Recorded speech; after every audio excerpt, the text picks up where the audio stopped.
Assalamualaikum warahmatullahi wabarakatuh. Perkenalkan, nama saya Dea Handayani dengan NIM 511221299. Di sini saya dan kelompok saya akan menjelaskan mengenai analisis anggaran neraca dari perusahaan bisnis yaitu PT H Hardware dan perusahaan non-bisnis yaitu RS Truk Nasional Bukit Tinggi. Latar belakang. Organisasi bisnis yaitu suatu badan yang didirikan dengan tujuan menjalankan suatu perusahaan komersial. Organisasi semacam itu didasarkan pada sistem hukum yang mengatur kontrak dan pertukaran hak milik dan merger. Bisnis biasanya mengambil salah satu dari tiga bentuk: kepemilikan perseorangan, kemitraan, atau perseorangan terbatas atau badan.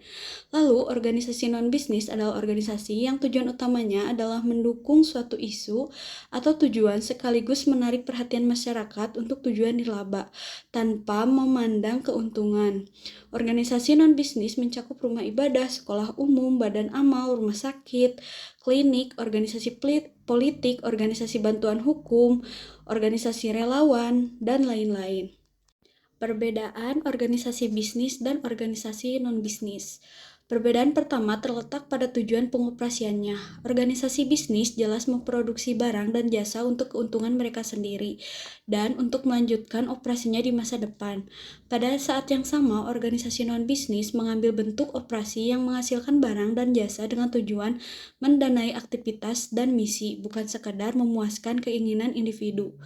Perbedaan kedua terlihat dari komponen finansial. Organisasi bisnis mendasarkan biaya operasional mereka pada produk atau layanan yang dijual, dan perusahaan-perusahaan ini seringkali bertahan melalui pembiayaan ekuitas dan lain-lain. Pada saat yang sama, organisasi non-bisnis tidak hanya menanggung operasional dengan menjual barang atau jasa yang mereka miliki, tetapi juga memiliki saluran pendanaan lain, seperti yayasan tertentu, donasi langsung online, atau crowdfunding, serta dukungan pemerintah. Biasanya organisasi non-bisnis yang ada merupakan bagian dari yayasan yang didirikan oleh organisasi nirlaba sebagai bentuk tanggung jawab terhadap sosial kemasyarakatan, dengan sumber pendanaan utama berasal dari corporate atau CSR yayasan, misalnya Tanoto Foundation dan Jarum Foundation. Lalu, perbedaan ketiga terlihat dari stafnya. Organisasi bisnis cenderung memperkerjakan karyawan sebagai pekerja dan akan diberi gaji. Oleh karena itu, karyawan harus menunjukkan kreativitas dan produktivitas yang tinggi untuk dapat meningkatkan pendapatan perusahaan, dan mereka yang mencapai level manajemen tinggi seringkali ditawari bagian kepemilikan saham perusahaan. Sementara itu, organisasi non-bisnis sangat bergantung pada sukarelawan. Terkadang dibayar, terkadang tidak, yaitu sukarelawan sebenarnya. Dan para sukarelawan ini diberi insentif untuk memberikan dampak yang lebih besar terhadap masyarakat dan lingkungan, sekaligus menunjukkan lebih dari sekedar kreativitas dan produktivitas tinggi. Selanjutnya, perbedaan kelima yang bisa dilihat adalah dari segi keberagaman pelanggan. Organisasi bisnis seringkali mengkarakterisasi pangsa pasar mereka untuk membangun hubungan baik antara perusahaan dan pelanggan potensial. Organisasi non-bisnis tidak menargetkan pangsa pasar tertentu, melainkan komunitas luas yang bersedia membantu mereka memenuhi misinya. Perbedaan yang keenam bisa dilihat dari budaya organisasinya. Standar keberhasilan kinerja yang dapat diukur dalam organisasi bisnis adalah melalui KPI atau Key Performance Indicator. Apakah dapat memenuhi atau melampaui tujuan yang telah ditetapkan dalam KPI. Sementara itu, organisasi non-bisnis juga memiliki tujuan dan KPI, namun umumnya lebih memperhatikan dampak lingkungan dan sosial dari misi mereka untuk menyelesaikan masalah eksistensial. Selanjutnya, saya akan membacakan profil perusahaan yang kami pilih. Sebelumnya, izin memperkenalkan diri terlebih dahulu. Nama saya Risa Dinariolandi.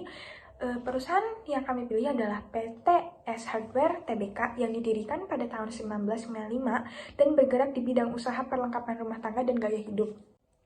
Selanjutnya adalah rasio keuangan. Rasio utang terhadap modal PT S Hardware Tbk adalah sebesar 24%, rasio utang jangka panjang terhadap modal adalah sebesar 13%, rasio cepat 392%, perputaran aktiva 0,22 kali, dan periode pengumpulan piutang adalah selama 16 hari.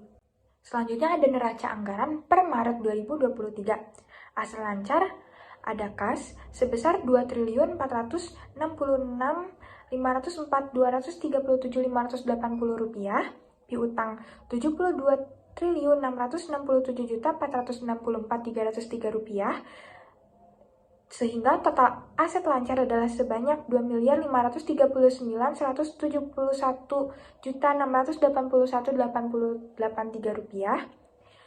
Lalu ada aset tetap sebesar 5.050.798.739.406 rupiah, sehingga total aset adalah sebesar 7.580.970.421.289 rupiah. Lalu ada kewajiban. Pertama ada utang jangka pendeknya adalah sebesar 647.837.698.71 rupiah. Utang jangka panjang adalah sebesar 814.772.487.875 rupiah, sehingga total utang adalah sebanyak 1.462.610.183.846 rupiah. Lalu ada modal sebanyak 6.094.209.099.357 rupiah, sehingga total utang dan modal adalah sebanyak 7.556.819.283.203 rupiah. Sehingga dapat disimpulkan bahwa dari segi struktur keuangannya, PTS Hardware dapat dikatakan dalam keadaan sehat. Dari segi likuiditasnya, PTS Hardware dapat dikatakan pula dalam keadaan sehat. Lalu dari sisi solvabilitasnya, PTS Hardware mampu membayar seluruh utangnya. Selanjutnya dari segi rentabilitas, PTS Hardware tidak berada dalam kondisi sehat. Selanjutnya akan dibacakan oleh teman saya. Saya Faiz Aulia Zaradian dengan NIM 296. Di sini saya akan melanjutkan dengan organisasi non-bisnis. Organisasi non-bisnis yang kami pilih yaitu Rumah Sakit Stroke Nasional Bukit Tinggi yang didirikan pada tahun 1978 dan dikelola oleh Yayasan Baptis Indonesia. Pada tahun 1982 diambil oleh pemerintah pusat sesuai dengan surat keputusan oleh Menteri Kesehatan. Selanjutnya ada rasio keuangan.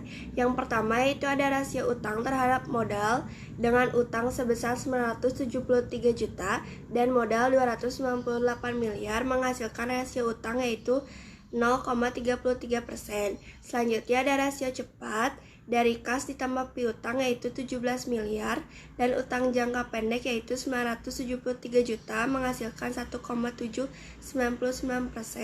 Selanjutnya ada perputaran aktiva dari pendapatan yaitu 44 miliar dengan aktiva yaitu 298 miliar menghasilkan 0,15 kali perputaran.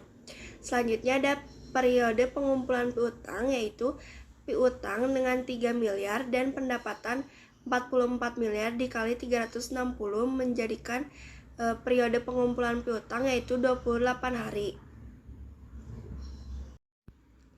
Selanjutnya ada anggaran neraca dari Rumah Sakit Stroke Nasional Bukit Tinggi dengan kas 12 miliar, piutang 4 miliar, total aset lancar 17 miliar, dan aktiva tetap 281 miliar menghasilkan total aset yaitu 299 miliar.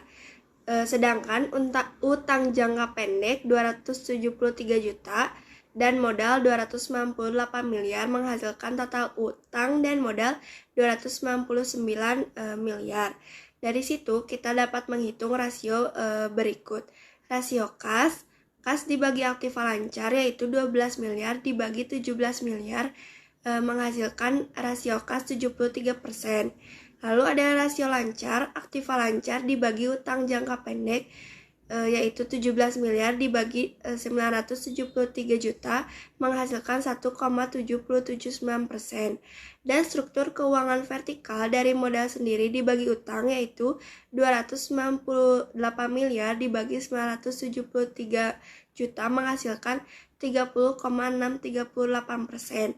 Selanjutnya ada struktur keuangan horizontal dari modal sendiri dibagi aktiva tetap 298 miliar dibagi 298 miliar juga menghasilkan 106%.